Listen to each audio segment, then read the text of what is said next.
soon as I saw this, I knew immediately what people are gonna say. They're gonna say this, and turn down your volumes a little bit. Are you kidding me? Just one chapter and then he just suddenly decides to do that. Is what they would have seen, not what I will say. Don't get me wrong, I am not ranting against that. I am perhaps one of the few who is not ranting out of this. Because Deku has been a guy who has been facing despair before. And it's just making sense. People are just jumping the gun here because they're saying, oh, he got to use it very too quickly. I am not complaining for that. I am happy. Because that just means one thing. I have said it before. Great power means great responsibility.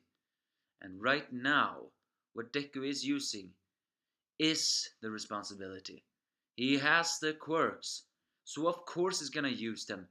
It doesn't necessarily mean he's going to use all of their power immediately.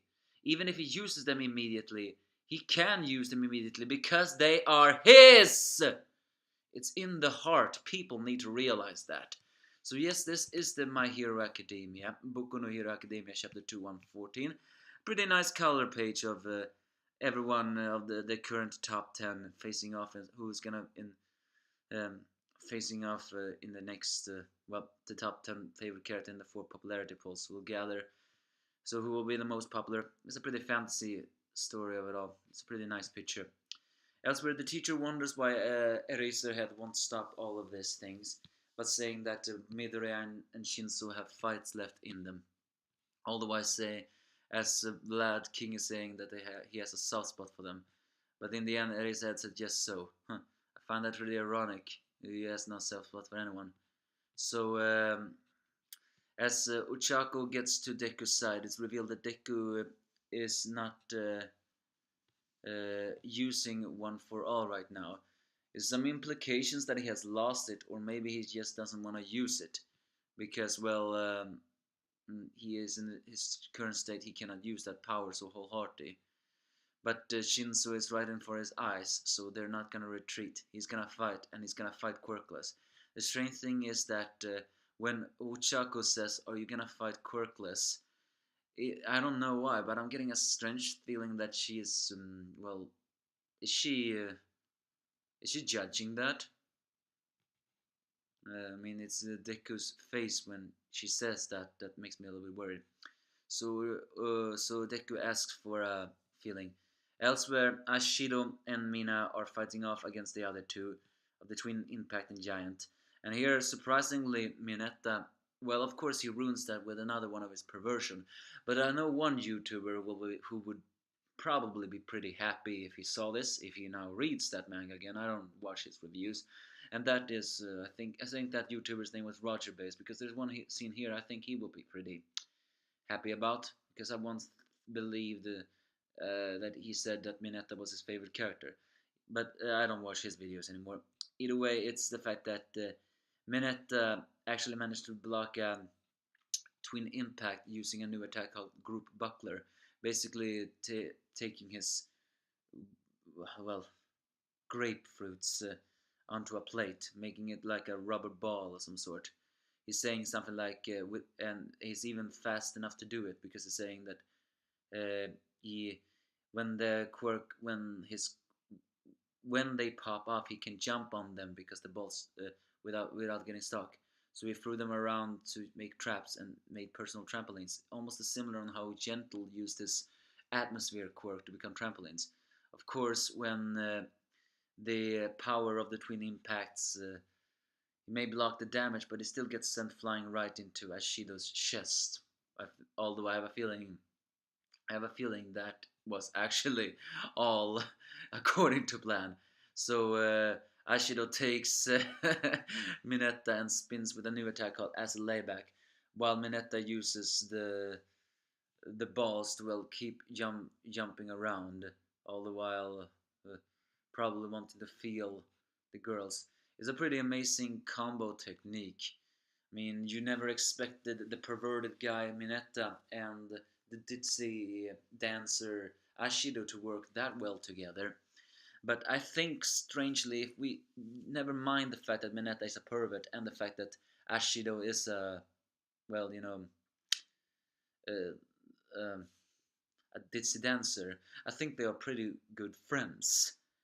I mean, granted, however, Mineta is smart and Mina is not, so I guess, but they are still bonding. So I guess that makes pretty sense that they could actually team up together. It is actually a pretty nice combo. Although I have a very big feeling that combo is not Hope yet, because it's also revealed that this Class B versions are not that good in close combat. So who knows what will happen. But the rest of the gangs also wonder why aren't they stopping the fight against Midoriya and Deku. So as Momoa get once again close, saying that he can never be the main hero and he can't walk down the straight path, he will still don't regret having this ability uh, because there will always be someone who wins against the main guy, as he proclaims he has his power because he's no longer a side character. Oh, my mama, I really hate you. You are so ignorant, it's not even funny. Of course, the fact that someone who acknowledges himself as being a main character, a side character, that's fine. I won't acknowledge myself being a side character, even though I know I am one. It's just that one he knows his limitations, and even though he accepts them, it's just the way he says it that makes it feel like he doesn't. The strange thing is that it looks like he really did copy All for One or One for All. However, suddenly Uchako managed to do a gun heads of martial arts to grab him, saying it is a bluff. The thing is though that he had those veins. So what I'm trying to say, was it really a bluff? And because there's one. I believe there's one reviewer who's going to be pretty disappointed if in the end Momoa didn't copy Deku's power. Then what did he copy, or was he just trying to bluff once again with Shinso's power or whatever? I don't know. For what I know is that if he did copy Deku's power, then what does that mean? Because we cannot forget that One for All is now a singularity. It's a power that cannot be stolen by All for One, and it has now multiple quirks inside of it. And if a copy guy like Momoma got it, is it possible that he would learn the truth about One for All? Or was he just bluffing? I don't know. I do not know.